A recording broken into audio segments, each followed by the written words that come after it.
Do you call coercion and threats by a nation with a far more powerful army fair and square? Welcome to Watch Mojo, and today we're looking at 30 of the most deplorable things that were ever done by popular and seemingly respectable people. You don't know.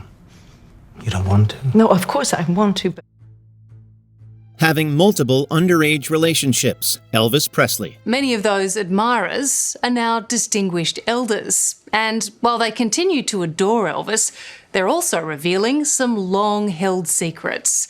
It seems the king actually dated quite a few of them when they were young teenagers. The king of rock and roll wasn't just shaking up music, he was crossing some major ethical lines too. Elvis began seeing Priscilla Beaulieu when she was only 14 years old, and while he was 24. Despite her youth, he courted and eventually married her years later, after years of what is now recognized as grooming. In addition to Priscilla, several biographers have detailed a pattern of relationships with other teenagers throughout his life, many of whom spent time at his Graceland home.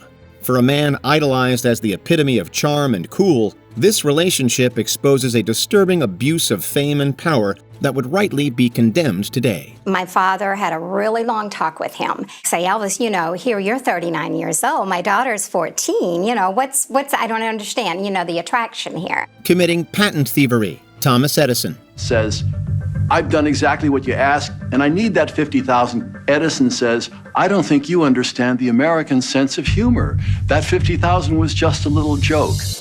Welcome to the age of the robber baron. The man often credited with inventing modernity itself, Thomas Edison, had a dark side that lit up fewer classrooms. He was notorious, even in his own lifetime, for shady business tactics, frustrating patent disputes, and credit squabbles. Edison's aggressive business tactics, from spreading misinformation about rival technologies to litigating his competitors, painted him more as a ruthless monopolist than the genius inventor he's often seen as. Edison is often celebrated as a symbol of creativity and ingenuity, yet so much of his success came from exploiting others' brilliance rather than nurturing it himself. Turns out Edison's light bulb moment was probably someone else's. What are you working on? It's a phonograph. Phonograph! I knew that because I invented it. I'm Thomas Edison. I rule! Look it up. Edison was a dick. Gaslighting his wife, Charles Dickens. Rumors can always be denied. Do not worry. It will pass. And then you must stop this.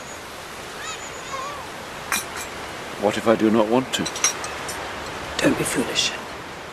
You cannot keep her a secret. This legendary author may have touted the virtues of empathy in his works, but his personal life told a much darker story. After decades of marriage and 10 children, Dickens cruelly tried to have his wife Catherine committed so that he could pursue a younger mistress. He spread malicious rumors that she was mentally unbalanced, and often gaslit her into believing that she was. Following the separation, Catherine went to live with her sister and lived a quiet life, later giving her daughter Kate personal letters that were written to her from Charles. She hoped that Kate would share them with the British Museum and clear her name, proving that the highly public separation was not her fault.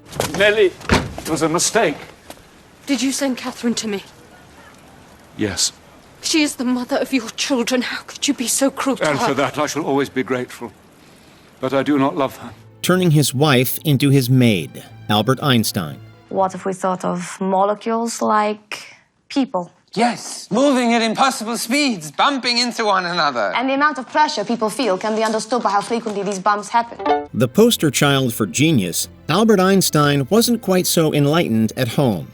His first wife, Mileva Maric, was a brilliant physicist herself. But after their marriage soured in the early 1910s, Einstein started imposing demeaning rules on her. He demanded that she serve him his meals, that she stay silent unless directly spoken to, and that she expect no affection from him. Her scientific potential was quickly sidelined as she essentially became his silent and obedient housekeeper. Einstein is revered as a humanitarian and intellectual giant, yet he treated his gifted partner as little more than an inconvenience. Let's write a paper together. On what? This isn't a new thought, just a new way of seeing it. What if this is the way to prove the existence of molecules?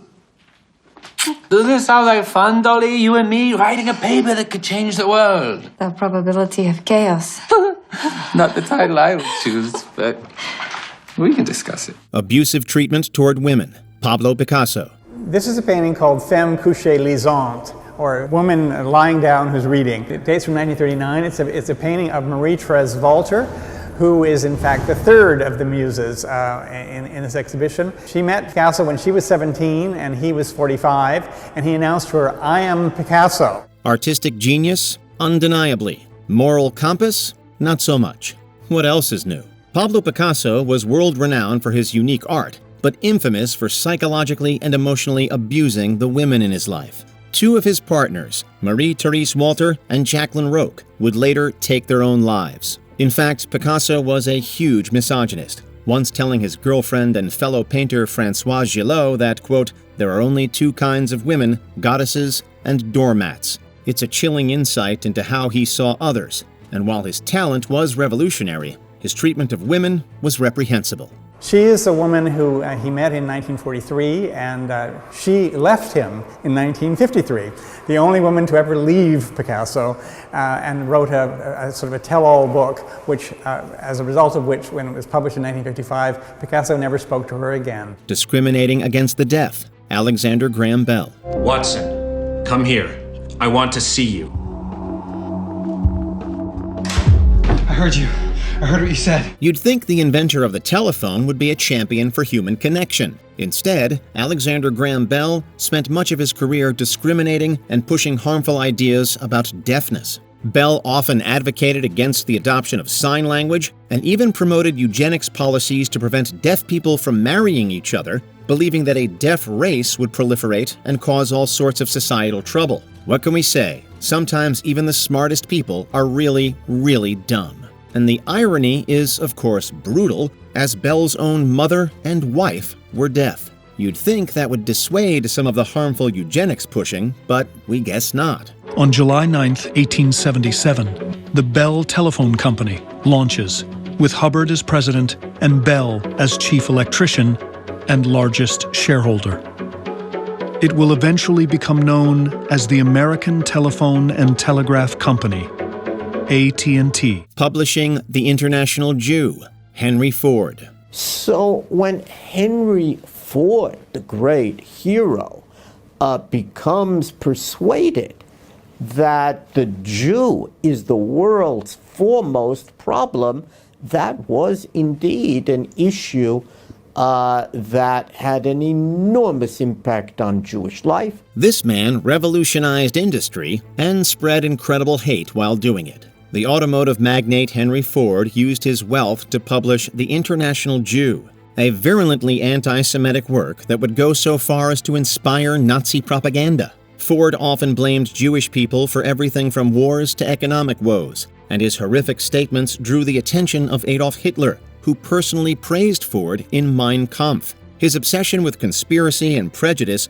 reveals a deeply toxic undercurrent beneath all the smoke and steam of his automotive prowess. And it serves as a chilling reminder that innovation and intolerance can coexist. Dearborn Historian is a magazine chronicling Dearborn's rich history, but the latest edition, revealing Henry Ford's noted anti-Semitism, might never see the light of day. And now the author of it has been fired, allegedly at the direction of the Dearborn mayor. Pushing pro-eugenics beliefs, Theodore Roosevelt.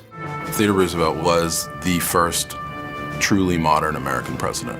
Speaking of eugenics supporters, we'd be remiss not to mention the one and only Teddy Roosevelt. While the president is often praised as a conservationist and reformer, he also believed in, quote-unquote, improving humanity through the use of eugenics. He supported compulsory sterilization for people with disabilities, claiming that feeble-minded persons should be forbidden to leave offspring behind them. He also pushed for the selective procreation of certain individuals, specifically white Anglo-Saxon Protestants, and fought against women in the workplace, worrying that they were neglecting their rightful place in motherhood. It's unsettling to reconcile this with his image as a champion of fairness and vigor, that the Rough Rider president who fought for the people also endorsed sterilization programs. Theodore Roosevelt and the course that he set for the country helped catapult the nation to the forefront of the great powers of the world. Stomping a man to death, Don King. Well, we was fighting one another and we was kicking one another, and his head hit the concrete, and it must have been a pretty bad blow, which I've suffered deep contrition for since it happened. but nevertheless, I was instrumental in the fatality of a fellow human being whom happened to be one of my personal friends. Boxing promoter Don King built an empire around some of the sport's greatest legends, including Muhammad Ali and George Foreman. But before that, he committed murder. You see, back in 1966, King stomped a man named Sam Garrett to death over a measly $600 gambling debt. He was initially convicted of second-degree murder, but the charge was reduced, and he served less than 4 years for manslaughter. He was paroled in 1971 and went on to become one of the most powerful figures in sporting history. Perhaps even more shocking, King was fully pardoned for the crime in 1983 by Ohio Governor Jim Rhodes, proving that if you make enough money and become a big enough name, you can get away with pretty much anything. He suspects the case was fixed. But definitely, why would that reduction of penalty from second-degree murder to manslaughter take place on a Saturday morning without the proper authorities being notified? Something was very radically wrong, and it was a miscarriage of justice, there's no question about it. Sexually assaulting hundreds of people, Jimmy Savile. The streets of Leeds were packed with mourners who wanted to pay their respects to a national institution.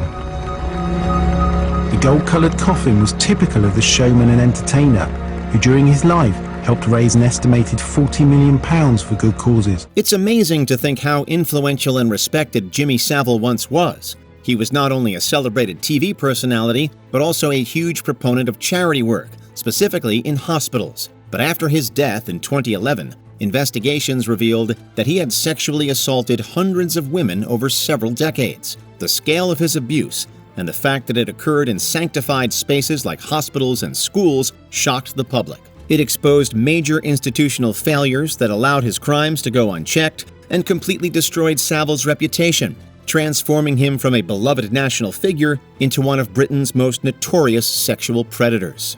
And I opened the door and I walked in, and Savile was sat in the chair with the right side of his body facing me. And there was a girl of about 14 with long brown hair sat on his knee. Child abandonment. Steve Jobs. There's no denying the impact Steve Jobs has had upon the technological industry. His personal life, however, was an entirely different matter. I'm just thinking of a couple of things where your mom was on the phone. You were just a little girl and she was begging your dad for money, like sobbing and begging. And you, as a little girl, walk up and take the phone from her and say, just give her some money, okay? And like hang up the phone. Jobs engaged in an on-again, off-again relationship with a woman named Chris Ann Brennan. This romance eventually led to a contentious pregnancy and paternity battle, one that Jobs fought for years against this former lover. You knew going into this, the paternity test could prove that you were the father. There are 24 million people in California. That test has a 5% margin of error. That's 1.2 million people that could be the father of that child.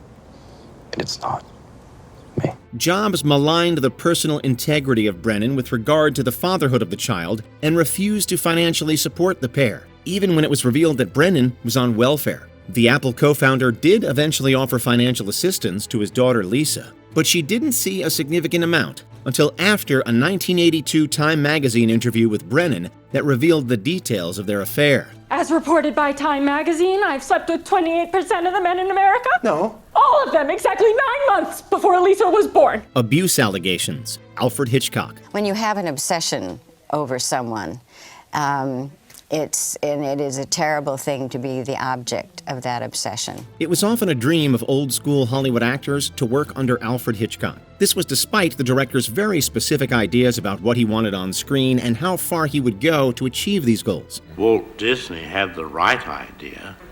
If he didn't like the actors, he tore them up. Tippi Hedren was just one of the prototypically icy and distant Hitchcock blondes that was seen frequently as a trademark of the director's films. Yet Hedren also claimed that Hitchcock deliberately sabotaged her career after she refused his sexual advances. He said, "I'll ruin your career." Wow.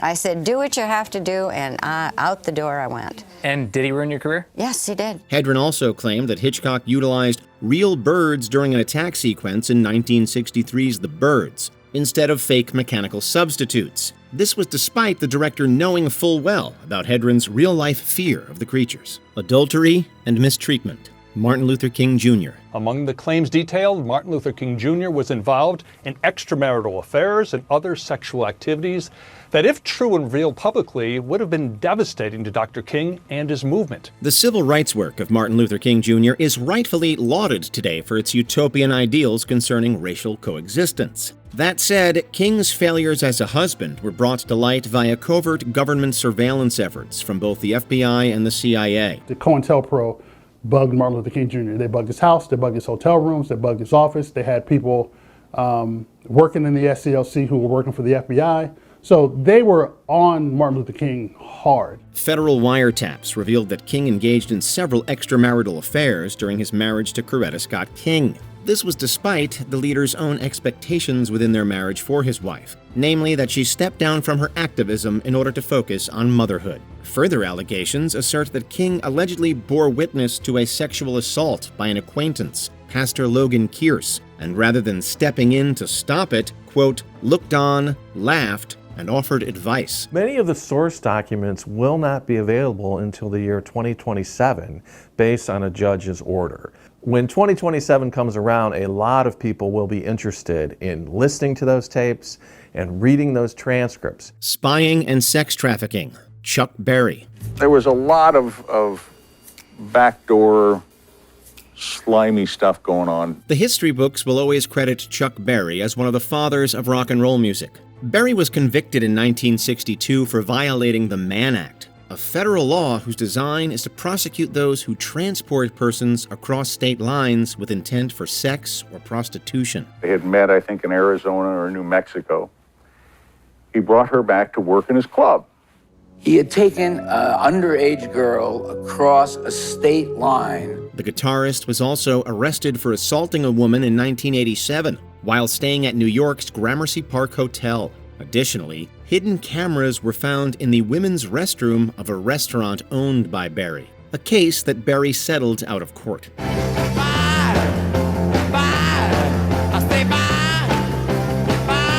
Anti-Japanese sentiment. Theodore Seuss Geisel, aka Dr. Seuss. Warfare can be fought on many fronts, with one particularly important weapon being propaganda. Theodore Seuss Geisel, otherwise known as children's author Dr. Seuss, served in the United States Army's animation department in 1943. Sounds harmless enough. Innocent stuff. But let's take a look in and find out what's cooking. He wrote propaganda and training films for the Army during this time, while continuing to draw political cartoons and posters. Much of Seuss's animation during this time was critical of the Japanese and often disparagingly depicting the people. We were allowed to use certain words that we couldn't use on the screen then, and maybe not even now. The otherwise beloved author was just one of many Americans who were swept away in a wave of anti-Japanese sentiment during the Second World War. It doesn't excuse Seuss's actions or the content of his early books, but it also speaks to a larger cultural sentiment of the era. He wonders who in hell it was that let his secret out. Abuse and abandonment, John Lennon. Imagine there's no heaven. It's easy if you try. Music is a very powerful thing, and we as fans often tend to martyr our favorite artists. Yet perhaps we shouldn't, because behind every musician is a human being with failures and faults. John Lennon, by all accounts, failed as a father and husband, at least when it comes to his first wife, Cynthia Powell, and their son, Julian. To a degree, I was abandoned as a kid, twice, if not 3 times in many respects. Lennon's contradictory life included physical violence against Powell, during a time when much of the Beatles' music espoused peace and love. The songwriter's split from Powell was acrimonious as well, with the pair engaging in lawsuits over his infidelity with Yoko Ono, as well as Lennon's emotional abandonment of their son. There was a great deal of anger there, but there's also, I've grown up a lot, and there's been forgiveness since then. But it was tough, yeah. It was very tough growing up, that's for sure. Advocating euthanasia and eugenics, Helen Keller. Every day she slips further away. I don't know how to call her back. The deafblind activist Helen Keller wasn't the only politically minded individual of her time to advocate for euthanasia and eugenics. It just surprised many that a person who overcame so many physical challenges in her own life would espouse the destruction of another without giving it a similar fighting chance. She did write about eugenics, and she was concerned that children with disabilities, who with severe disabilities, would not be able to function in society. I think it was part of that zeitgeist at the time. Keller's opinion specifically reflected a 1915 case when a baby's life was allowed to expire after a doctor refused to operate. Keller charged those who advocated for the baby's life as containing, quote, cowardly sentimentalism, and she actively distanced herself from the disabled community throughout her adult life. Just not blindness or deafness that brings me my darkest hours. It is not blindness or deafness that bring me my darkest hours. Overseeing COINTELPRO, J. Edgar Hoover. Remember always that the spy and the saboteur or the destroyer carries no badge. He hides behind 100 fronts. He pretends innocence. He likes to rub elbows with patriotic men. The figure of former FBI Director J. Edgar Hoover is one that looms large over the agency's power and influence. One aspect of Hoover's controversial legacy includes operations that were conducted under the umbrella of COINTELPRO. These weren't just mere smear campaigns, but instead coordinated, unrelenting attacks upon groups that the FBI considered undesirable. We knew the FBI was systematically trying to squash dissent, and dissent is the lifeblood of democracy. The activities and lives of the Black Panthers, anti-Vietnam activists, and even movie stars like Gene Seberg were monitored by FBI agents. Phones were tapped, conversations were recorded, and assassinations were approved under COINTELPRO, as the FBI manipulated the media and committed psychological warfare against United States citizens. The surveillance was so enormous that it led various people, rather sedate people in editorial offices and in Congress, to compare it to the Stasi, the dreaded secret police of East Germany. Accusations of anti-Semitism. Roald Dahl. It often comes down to the consumer to decide whether or not we're able to separate the art from the artist. And I agree with you, it is difficult. Very, very difficult. Roald Dahl is responsible for a writing score of certified children's classics, including Charlie and the Chocolate Factory and Matilda. However, this English veteran of World War II has also been accused of harboring sentiments that could be perceived as anti-Semitic. I thought he was great at first, but then he didn't turn out so nice. Dahl, in his defense, was quoted as saying, "I am not anti-Semitic, I am anti-Israel." The author's friends often labeled him as a provocateur and subject to saying things on a whim.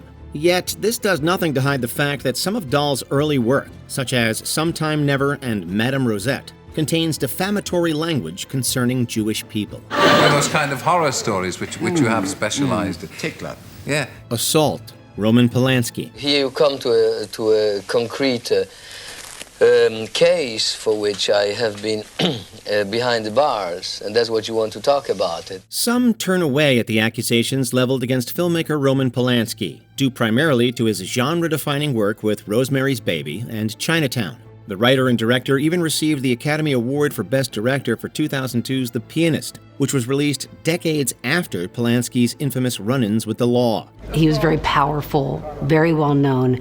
I think when you're wealthy or powerful or well known, people don't say no to you, and you have like this different view of life where you're accustomed to getting what you want, because you get what you want. The history of Polanski's alleged sexual crimes dates back to 1977, when he was arrested for drugging and assaulting a teenager in his native France. Polanski would inconceivably be arrested for this crime again that same year, this time with an underage model named Samantha Gailey. Serious jail time loomed for the director, who was informed of this incoming justice, and Polanski decided to escape from the U.S. prior to his sentencing. Authorities here in Los Angeles have been unable to arrest Polanski before now. They say they've tried 6 times over the years. Yet when they learned he was going to be in Zurich this past weekend, they asked the Swiss to help catch him. Advocating colonialism. Rudyard Kipling. My dear boy, I'm a British officer. My job is to keep the law. You keep not the jungle law. Look here. I don't know about any jungle law, but I do keep man's law. It doesn't seem unfair to say that many viewers of a certain age were first exposed to the work of English author Rudyard Kipling's literary work with the animated Disney adaptation of The Jungle Book. Kipling was born in British India, and it was living under these circumstances that provided a huge influence on his art, including his Jungle Book duology as well as a poem titled The White Man's Burden. Boy, now look at that. The colour and majesty of India, the exquisite manners and food of England, all the bare necessities of life. This poem's narrative offers a cautious yet encouraging advocacy of American colonialist efforts in the Philippine Islands, while the Jungle Book, yes, even the Disney version, presents imagery that mirrors Britain's own colonialist approach to Indian rule. Espinacor! That's the way I earned my commission in the Maharaja's 5th Packet Arm Brigade. Back in '88, it was, what was it? Here it comes. The Victoria Cross bit again. Forced conversion and misappropriation of funds. Mother Teresa. She probably make good work for church, but actually the care and the way she treated the sick people seems not to be what the media told. The career and life of Mary Teresa Boyajiu, aka Mother Teresa, did contribute to providing health care to the poor, needy, and sick, people who had nowhere else to turn. However, it's also been alleged that the quality of this care varied and often came under the proviso of a forced conversion to Catholicism. These could be in the form of baptisms of children against their parents' wishes or deathbed conversions. I have videos of her telling a congregation in Scripps Clinic in 1992 that she was surreptitiously converting moribund people who were not able to give consent. Mother Teresa also contributed to hiding the actions of priests that were accused of behaving inappropriately with children,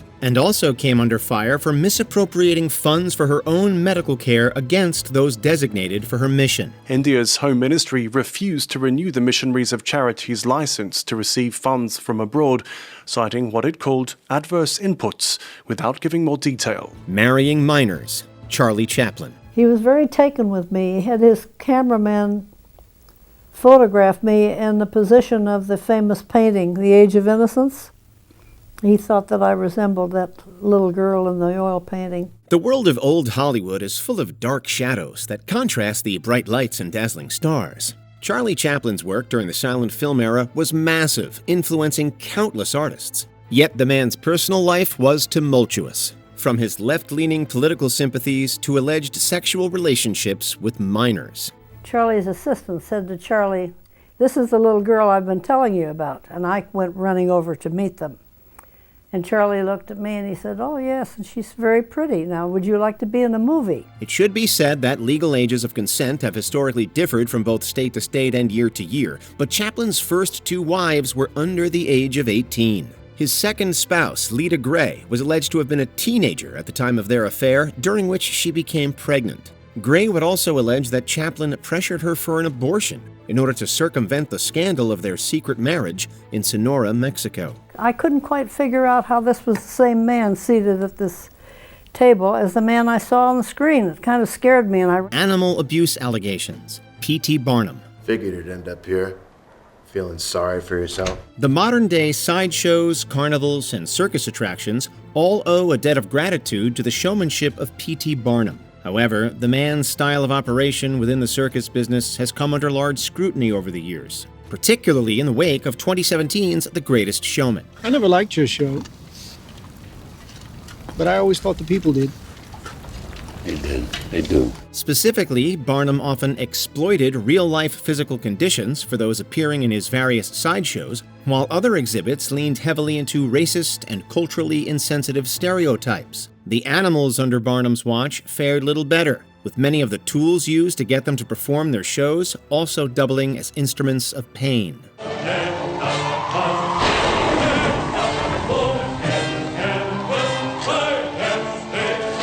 The Kennedy lobotomy.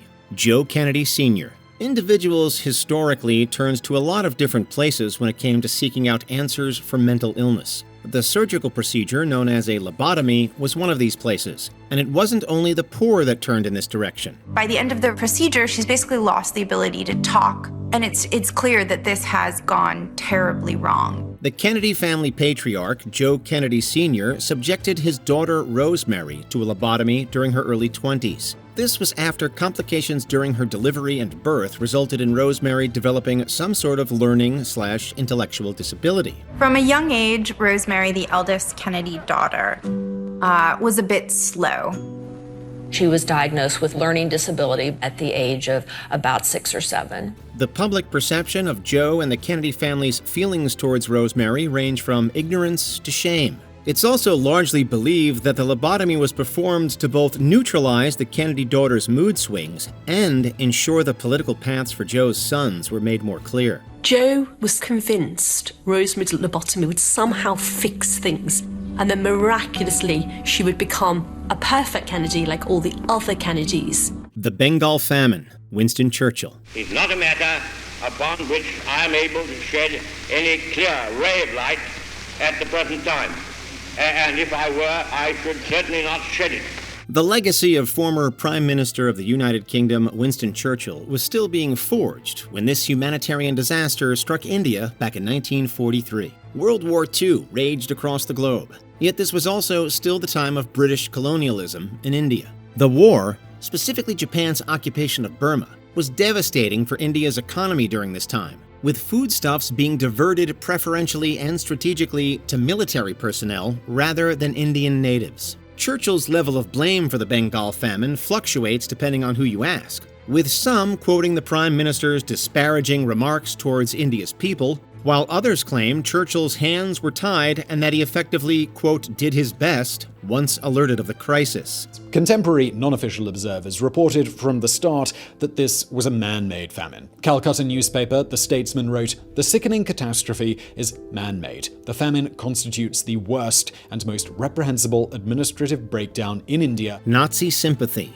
Coco Chanel. Operation Model Hat. Your code name is now Westminster. The name Coco Chanel is synonymous with the fashion industry, yet the real-life historical figure behind this brand possessed a complicated history. We're speaking of Chanel's involvement with Nazi officials during their occupation of France during World War II. Chanel had an endgame in mind with regard to her SS collaborations, specifically freeing her nephew, who was being held as a POW. She decided to go to the French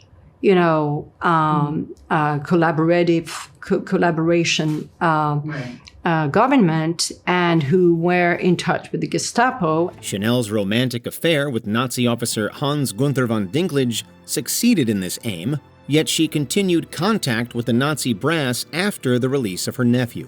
One of Chanel's political allies was the aforementioned Winston Churchill, and it was via this influence that the fashion icon was able to avoid charges of collaboration after the war. We've had many dinners together since the 20s, vacation together. So, it's personal. Oh, yes. Sir Winston has even taken the opportunity to cry on my lap. Promoting segregation, Woodrow Wilson. He introduced Jim Crow to Washington, D.C.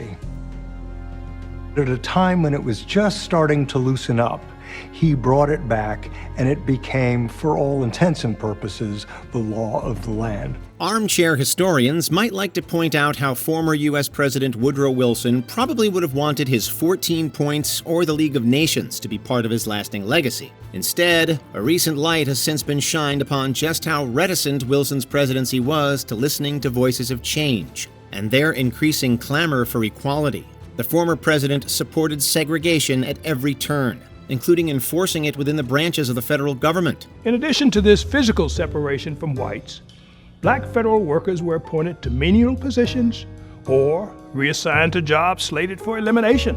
Wilson worked to remove African American politicians from their posts, and he actively opposed the women's suffrage movement. Post-Civil War Reconstruction in America was not easy, but the 20th century presidency of Woodrow Wilson did a lot to help undermine a lot of that era's success. Because on the one hand, he's got this abstract vision of a more just world that has all of this potential and possibility in it. And then on the flip side, for all of his big ideals, he is such a narrow-hearted little man. The Siege of Drogheda, Oliver Cromwell. The mere mention of the name Oliver Cromwell is enough to elicit many passionate opinions. And spit upon the name Oliver Cromwell. The legacy of this former Lord Protector is nothing if not complicated. with some sides of history praising Cromwell's military might and others condemning him for the same reasons. The Siege of Drogheda was a military conflict often used to underline Cromwell's brutality while also criticizing the man's campaign in Ireland. Heard afterwards that Oliver Cromwell had ordered his men to take no prisoners and to kill the innocent. He justified his actions by claiming that the massacre was God's vengeance for the murder of Protestants in the rebellion of 1641. Sir Arthur Aston, who was in charge of defending the garrison, refused a chance to surrender to Cromwell's invading forces. As a result, nearly all of Aston's men were killed, along with an unnamed number of civilians. It's this latter fact that speaks to just how often Cromwell's opposition was slaughtered, seemingly without regard to mercy or decency. Some defenders hold themselves up in St. Peter's Church. Cromwell's men set the church on fire and burned them all alive. When the Roundheads had finished, there were 2,000 dead for us to bury. Before we continue, be sure to subscribe to our channel and ring the bell to get notified about our latest videos. You have the option to be notified for occasional videos or all of them. If you're on your phone, make sure you go into Settings and switch on your notifications. The Indian Removal Act. Andrew Jackson. His visage remains on the $20 US note, but perhaps reckoning will eventually come for former American President Andrew Jackson. The man's problematic legacy has grown exponentially in recent years, thanks primarily to his enforcement of the Indian Removal Act in 1830.